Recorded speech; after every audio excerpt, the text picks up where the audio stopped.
Olá! Vocês acharam que eu tinha morrido? Não, eu não morri. Quase, quase. O processo de fazer dissertação de mestrado foi quase mortal, mas eu não morri, eu estou de volta. E para falar aí, começamos as mudanças. Uma delas vocês não vão perceber que eu mudei a iluminação. Isso quer dizer que aqui tá um caos, tá um calor da porra, né? E ainda tô com essa roupa, mas eu vou explicar porquê, vai fazer todo sentido. E antes a gente ainda vai ter outras mudanças com o passar do tempo. Vocês viram que eu mudei a angulação do cenário. E nós vamos. Uma dessas mudanças é que durante as passagenzinhas dos blocos, em vez de passar aquela vinhetinha, eu vou mostrar algumas HQs que eu li e que eu não vou fazer reviews. E aí eu vou simplesmente mostrar HQ e fazer beleza, se for bacana, médio e pé ruim. Beleza? E para retornar, para marcar o retorno do A Gente Lemos em Vídeo, nós vamos falar de Planetary. Não é do melhor, nós vamos falar de Planetary. Planetary HQ incrível para mim, das melhores HQs que eu li nos últimos anos, escrita pelo Warren Ellis e com desenhos do John Cassaday. Então hoje, nesse primeiro vídeo, nós vamos falar do primeiro encadernadinho que a Panini lançou. Este aqui, ó. O volume 1, cujo nome é difícil ler com esse óculos, mas o nome é O Mundo Todo, Pelo Mundo Todo e Outras Histórias. Primeiro encadernado de Planetary pela Panini. Rapidinho, nesse primeiro break não tem. E é isso aí. Tcharam! Who's back? Então, moçada, antes da gente começar a falar do primeiro número de Planetary, eu vou pedir para o Alonso colocar aqui umas imagens, né, dos personagens de Planetary. Vamos falar da série em si. Planetary, então, foi uma série publicada pela Wildstorm, pelo selo Wildstorm. Quando começou, o estúdio ainda fazia parte da Image e foi terminar, já estava na DC Comics.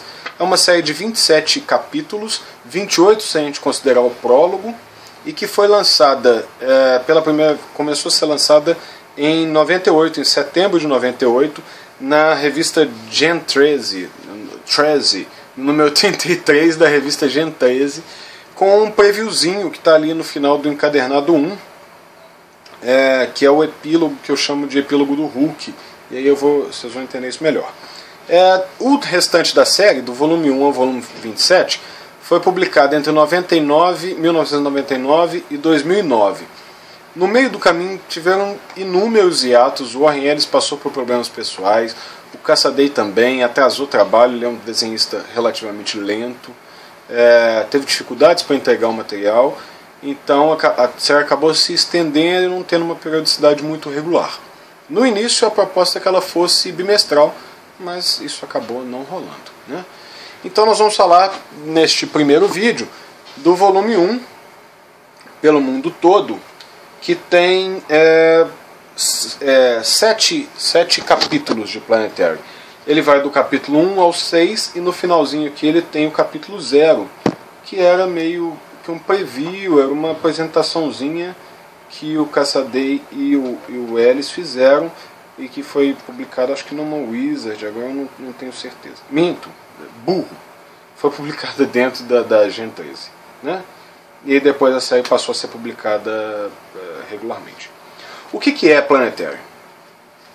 Planetary narra as aventuras de uma organização global, que a princípio a gente não entende muito bem o que ela é, mas que se auto-intitulam Arqueólogos do Desconhecido. Essa organização ela tem sempre 3 agentes de campo, né? E no início do primeiro capítulo a gente está vendo 2 desses agentes de campo, a Jaquita Wagner e um cara conhecido como baterista, recrutando o terceiro agente de campo, que é o Elijah Snow, que se veste sempre de branco, né? Não é por isso que eu estou vestido de branco, não é em homenagem ao Elijah Snow, até porque eu sou preto, né? Então eu sou em homenagem a um outro personagem, o Ambrose Chase, mas que a gente vai falar dele no próximo vídeo, porque ele não aparece nesse primeiro. E o que consiste os Arqueólogos do Desconhecido? Os membros do Planetary viajam o mundo e em vários lugares no mundo há escritórios da organização Planetary, coletando coisas estranhas que acontecem pelo planeta fora, né?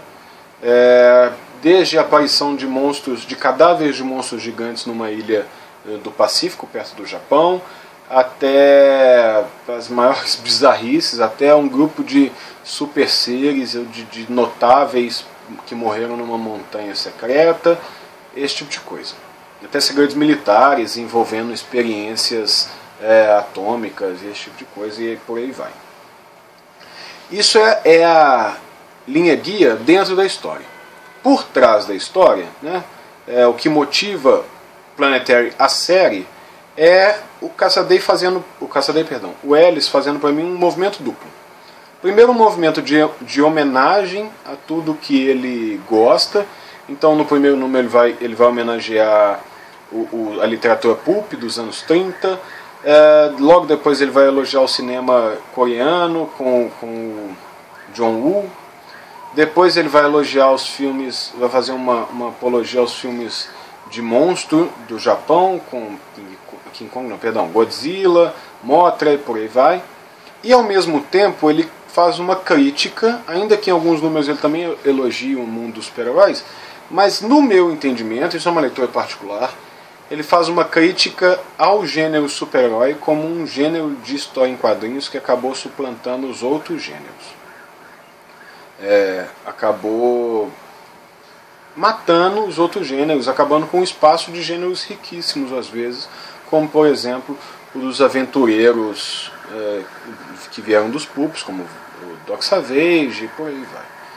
Então, se a gente lê com atenção, a gente vai perceber que em vários pontos tem críticas ao gênero super-herói como uma máquina podre, vamos dizer assim, uma máquina já sem criatividade, que vive de se autofagizar. Nisso ele parece muito com a crítica que o Alan Moore faz aos quadrinhos mainstream, só que ele faz essa crítica fazendo quadrinhos. Isso é muito bacana. Falando do Mago de Northampton, do Alan Moore, ele escreve o prefácio do primeiro volume, que inclusive começa de uma maneira poética, que me lembra um poema do Fernando Pessoa que eu adoro. Fernando Pessoa vai dizer: a luz das lâmpadas elétricas tem febre, escrevo. E aí o Alan Moore começa: escrevendo isto sob as luzes do último cotoco de vela a iluminar o século XX, sabendo que você lerá sob as novas e brilhantes chamas do século XXI, blá blá blá blá blá blá. O Alan Moore elogia Planetary, e aí vocês imaginam que isso não é algo simples, né? Não é algo corriqueiro. O Alan Moore não elogia muita gente. Eu acho inclusive que ele não elogia nem a mulher dele e nem a filha dele, que o Malandrox pegaria. E aí, então, falando do andamento de Planetary. Planetary são pequenos capítulos, né? Como eu disse, 27 capítulos, que a princípio são fechados em si mesmos. Eles sempre contam uma historinha com início, meio e fim, mas que essa historinha, e geralmente essa historinha é uma incursão da equipe de campo em algum local que exige a sua presença, mas essa historinha também faz parte de uma história maior, que é a história da organização do Elijah Snow e do que a organização combate. E aí cada número, cada capítulo tem o que eu chamo de uma história, de uma homenagem macro, e aí lá dentro a gente tem pequenas homenagens micro. Então, por exemplo, o primeiro, já vou adiantando aqui, o primeiro capítulo, né, que está obviamente no encadernado 1, e que se chama, vai ser difícil ler com essa luz e esse óculos, Pelo Mundo Todo, está aqui, eu vou pedir para o Alonso passar. O primeiro capítulo é uma homenagem à literatura pulp, né? É uma missão, é a primeira missão do Elijah Snow com a equipe. Ele é localizado num deserto, vivendo mal, todo esfarrapado, e aí ele é convocado a fazer parte da equipe, e essa é a primeira missão dele. É uma missão que elogia os pulps. E aí todos os números de Planetary vão fazer uma macro homenagem, e lá dentro pequenas homenagens. Então no primeiro número aos pulps, no segundo número, só um minutinho, ao cinema de monstro, né, que eu me esqueci o nome, eu posso pegar ali daqui a pouco nos meus guias Planetary, aos filmes de monstros japoneses. No terceiro número ao cinema coreano, do John Woo, dos policiais fantasma e tudo. No quarto número, a primeira homenagem aos super-heróis, mas aos super-heróis da Era de Ouro, aqueles super-heróis mais ingênuos, mais bom moço, mais especificamente ao Capitão Marvel da DC, o Capitão Marvel Shazam. Em seguida, né, retoma o tema dos Pulp, mais focado aí no Doc Savage, e por aí vai. Então, no sexto capítulo, o homenageado, entre aspas, é o Quarteto Fantástico, e no preview o homenageado é o Hulk. E aí, bem, a história tem zilhões de referências. Cada capítulo tem muitas referências, referências visuais, referências no texto, micro-referências que abrem espaço para outras coisas. Eu tenho que fazer vídeos de 50 minutos cada um para falar de cada capítulo, esgotar todas as referências que eu localizei. E olha, segundo o Ultra, eu sou péssimo para localizar referências, eu sou burro para isso. Mas tem muitas referências. Então eu tomei notas, vocês vivem reclamando que eu não faço anotações, eu fiz notas de algumas homenagens, e aí então eu vou pegar esses vídeos e a gente vai falar só das macro homenagens, de alguma coisa mais legal que pinte em um ou outro. Beleza? Então antes da gente começar propriamente dito a falar do volume 1, vamos para aquele break em que eu digo as coisas que eu li, se prestam ou se não prestam. Beleza? Vai!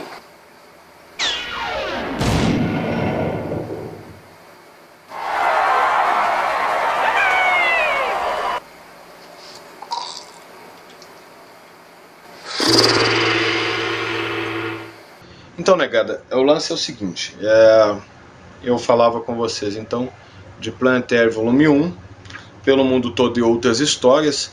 Eu já gravei esse vídeo várias vezes, vocês podem ver que o meu objeto de cena aqui, o meu encadernado, já está meio sofrido, ele caiu no chão enquanto eu gravava, deu umas orelhas aqui, eu vou ter que comprar outro para pôr na prateleira.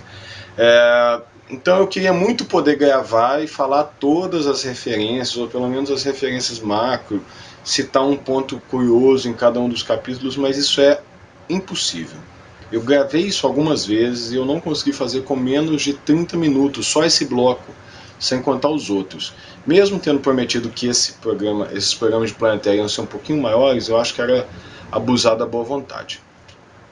Então o que nós vamos fazer? Eu vou dar uma passada geral no volume. Em Planetary vai ser sempre assim, eu vou dar uma passada geral, dizer onde encaixam os crossovers, por exemplo. E é isso. É tudo que vai dar para fazer. E dizer alguns elementos que pintaram ali naquele encadernado e o papel deles na trama geral. Beleza? Infelizmente eu queria poder fazer, mas nem em post eu ia bater o top tokusatsu do nosso amigo. Né?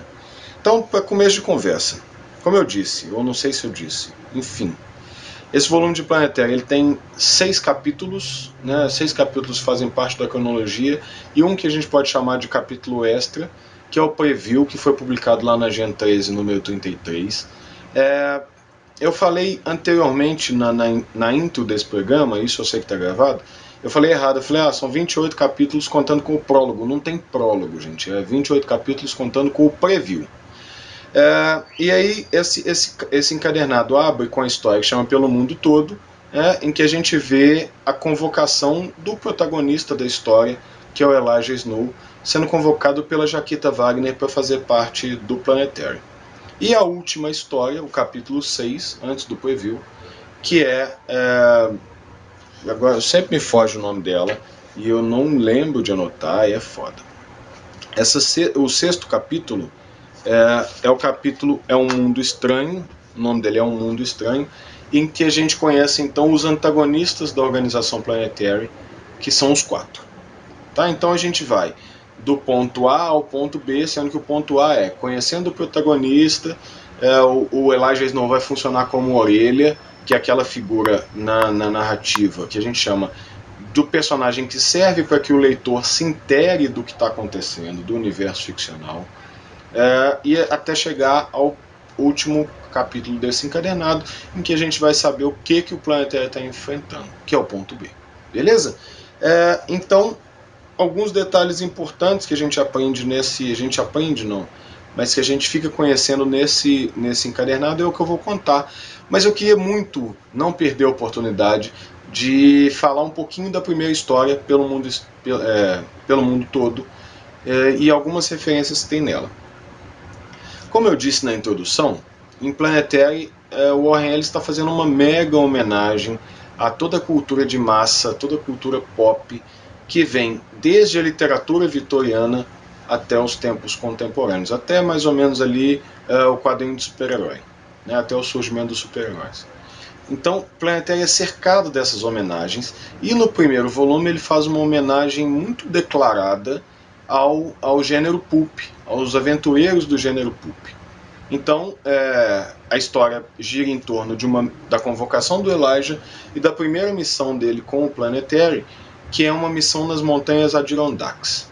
São umas montanhas nos Estados Unidos em que o satélite que o Planetary aluga, né, descobre que tem lá umas cavernas artificialmente construídas, e eles vão até lá, e nessas cavernas tem um sobrevivente de um grupo de aventureiros que se perdeu em 1945. Né? O sobrevivente é o Dr. Axel Brass, que na verdade é uma grande homenagem ao Doc Savage dos Pulps.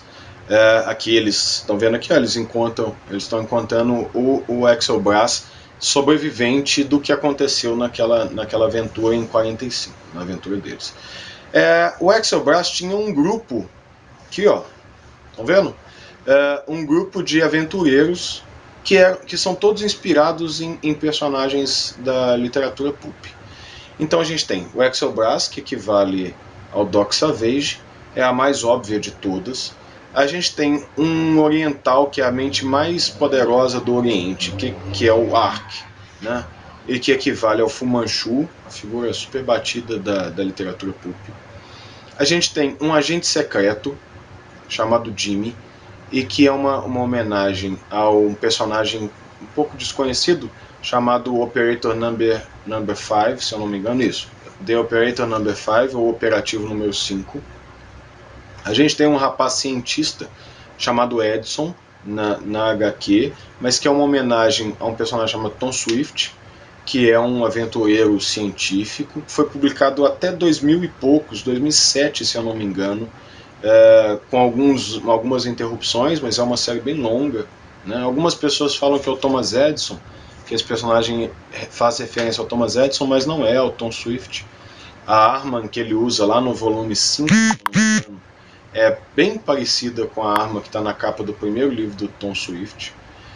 A gente tem um aviador, que é sempre chamado por esse nome, o Aviador, que é uma homenagem ao G8, era um herói aviador dos pulps, sendo que heróis aviadores eram moda, né? O R.R. Martin, lá da Guerra dos Tronos, quando ele está escrevendo o Wild Cards, ou Cartas Selvagens, na tradução do GURPS, ele vai homenagear também esse personagem, o G8, vai criar o Jet Boy, que é um piloto e tal, da guerra. A gente tem outros personagens, né? A gente tem o Vossa Senhoria, o Lorde, nesse primeiro volume eles não dão nome a ele, que é um sujeito, um inglês que tem referências à África, tem alguma coisa a ver com Madagascar, e a gente, óbvio, a referência mais óbvia, talvez até mais do que o Doc Savage, é ao Tarzan, que também é o personagem dos pulps mais famoso de todos. A gente tem o cientista, o aviador, deixa eu contar, o agente, o chinês, o Savage, o Tarzan, e por último a gente tem um sujeito sombrio de Chicago que resolve tudo na bala, e que algumas pessoas falam, é o Sombra. Não é o Sombra, ele é uma homenagem ao Aranha. Não Aranha, goleiro do Santos, ainda que ele mereça homenagem, tenha merecido homenagens ultimamente, mas o Aranha, personagem dos pulps também, que a Mitos chegou a lançar um encadernadinho dele. Então vocês podem ver aqui, e é legal nessa imagem que eles estão organizados conforme a moralidade deles. Se fosse D&D, eles estariam no sentido de leal e bom, até caótico e mal, não lembro qual que é o último lá, que são os mais escrotos. Você tem aqui os sujeitos super bons, por um lado, mentira, do lado de lá nós temos, deixa eu conferir aqui para não falar merda, mas eles estão alinhados nessa ordem, sim. Deixa eu só conferir, porque esse negócio da imagem está aqui é complicado. Nós temos sujeitos vilões nas pontas, e aí eles vão melhorando até... Desculpa, eu não falei merda. A gente tem vilões, temos caóticos nas pontas, e eles vão até o meio, em que a gente tem um sujeito que é leal e bom, que é o Exobrass. Ok? Essa é a grande referência. Esse volume também cita Liga da Justiça, Flex Metalo do Morrison e por aí vai. Mas o que é importante no primeiro volume de Planetary pelo mundo todo e outras histórias? Alguns conceitos-chave vão ser apresentados nesse volume já. O primeiro deles é já na primeira história, que o Planetary é composto de ele tem uma equipe de campo composta sempre de 3 membros, e toda a organização Planetary, que tem escritórios no mundo inteiro, é financiada por um sujeito misterioso chamado de Quarto Homem. Isso é tudo que a gente sabe dele. E lá no final o Exobrass vai chamar a atenção que Quarto Homem pode inclusive ser uma mulher. Porque a história se passa em 99. Em 99 é possível que o grande homem de alguma coisa seja uma mulher. A gente também é apresentado ao conceito de bebês do século, que é um conceito que o Ellis já tinha trabalhado em The Authority, com a Janice Sparks, que são sujeitos que nasceram no dia 1º de janeiro de 1900. São sujeitos especiais, dotados de alguns dons. O Exobrass é um deles. Ele dá a entender que todo o grupinho dele, ou pelo menos os membros mais relevantes do grupo, são bebês do século. E também, isso ainda fica implícito aí no primeiro capítulo, mas que o Elijah Snow também é um bebê do século. A gente aprende um pouco sobre os membros da equipe de...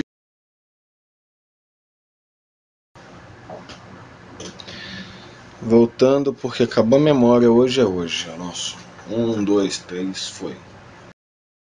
Um outro conceito importante que a gente aprende, a gente descobre, que a gente é informado nesse primeiro número, é o conceito de bebês do século. São figuras especiais que nasceram no dia 1º de janeiro de 1900. O Ellis já tinha trazido esse conceito lá em The Authority, com a Janice Sparks, e ele retoma agora todo o grupo do Exobrass. O Exobrass é declarado, mas a gente supõe que todo o grupo dele também seja de bebês do século. Né? Nesse primeiro volume a gente supõe, depois nos volumes seguintes a gente fica sabendo quem é e quem não é. E a gente também fica no ar se o Elijah Snow não seria um desses bebês do século. Então são sujeitos nascidos no dia 1º de janeiro de 1900 e que têm dons especiais, talvez uma longevidade maior, talvez imortalidade, a gente não sabe.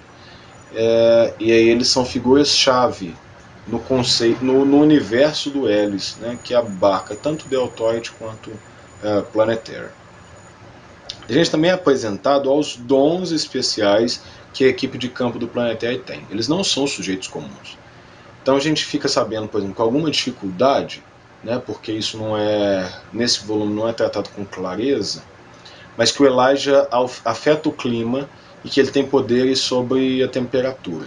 Né? Lá no volume 6, o Leather, que é um dos vilões, vai dizer claramente isso: você está tentando congelar o meu cérebro, não vai adiantar.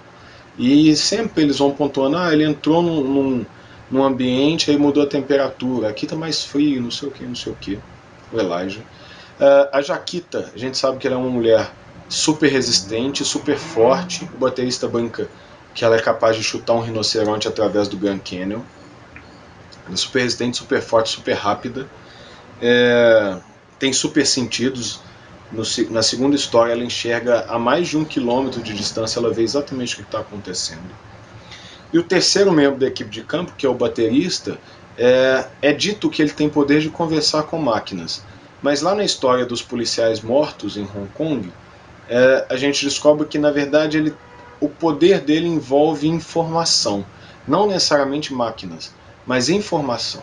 Né? Ele consegue manipular a informação, sentir fluxos de informação, e isso é muito, muito importante. Depois, ainda nesse primeiro volume, né, a gente descobre que o multiverso, o Planetary está inserido no multiverso, e esse multiverso tem a forma de um floco de neve. Isso é um dado importante que vai voltar várias vezes, ainda nesse primeiro volume e nos outros volumes também. E o multiverso é dotado não de 52 terras, nem de infinitas terras, mas de 196.833 realidades. Ele é chamado de floco de neve, né? O formato dele é um floco de neve. Isso é uma informação também que vai voltar. Na história, que eu não lembro, não vou ficar lá caçando, mas na história em que homenageia o Capitão Marvel do DC, o Shazam, né? É citado de novo o floco de neve. É a organização terrorista que explode o prédio das organizações ARC, se auto-intitula Floco de Neve.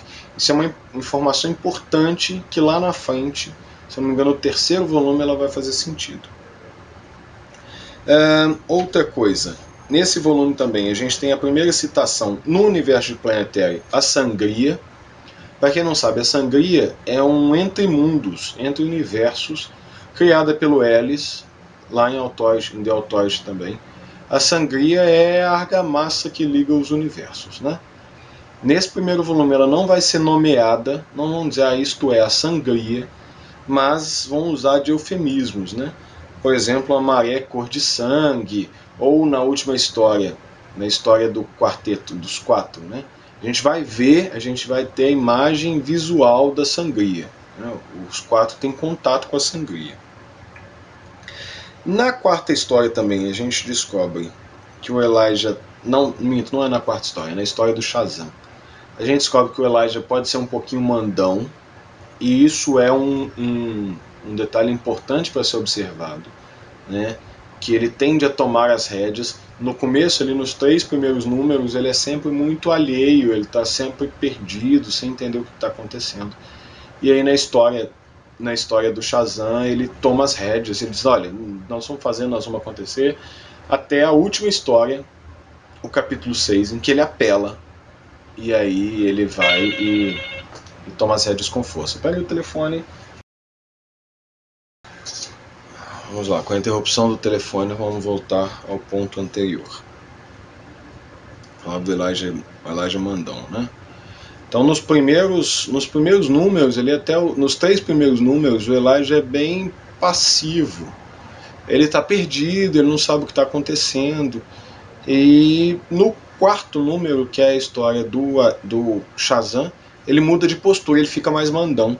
Isso é um detalhe importante, assim, ele toma a iniciativa das coisas, ele é um novato da Planetary, ele é um novato da equipe de campo, todo mundo tem mais experiência que ele, mas ele toma uma decisão ali, ele põe o pau na mesa, e ele vai num crescente até nos 3 próximos números, né? No 5º, que é a história do Axel Brass, né, a Bom Doutor, o Axel vai contar para ele algumas coisas, ele vai diretamente ao Axel atrás de informações, e depois na última ele toma a dianteira para enfrentar os 4. A gente também nessa história do Bom Doutor, a gente é apresentado aos Demonitas, que são vilões do universo Wildstorm, né, do universo do Jim Lee dentro da Image, então eles fazem parte das histórias do Gen 13, acho que dos Wildcats também, e foram incorporados ao universo DC pós-52. Mas é só de passagem, eles, se eu não me engano, eles não vão voltar a aparecer nas histórias. Agora, o ponto mais legal para a gente encerrar, que é no meu entendimento, o mote central de Planetary, a questão toda que move os personagens, que move a organização Planetary, e ela vai ficar insinuada nesse primeiro volume, é a seguinte.